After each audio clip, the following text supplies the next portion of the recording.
Pan India super star Prabhas హీరోగా నటించిన latest cinema Salaar. KGF fame Prashanth Neel తెరకెక్కించిన ఈ powerful action entertainer at present box office దగ్గర దుమ్ము లేపుతోంది. కలెక్షన్ల వరద పారిస్తోంది.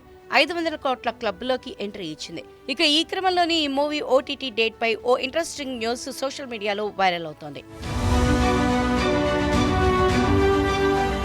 According to that news, Prabhas Salaar movie streaming rights ను ఫ్యాన్సీ రేట్ కు కొనుగోలు చేసిన నెట్ఫ్లిక్స్ ఈ మూవీని ఫిబ్రవరి మొదటి వారం లేదా రెండో వారంలో స్ట్రీమింగ్ చేయనుందట. ఈ స్ట్రీమింగ్ కోసం కూడా జనవరి మిడ్ వీక్ నుంచి ప్రమోషన్స్ ను షురూ చేయనుందట నెట్ఫ్లిక్స్.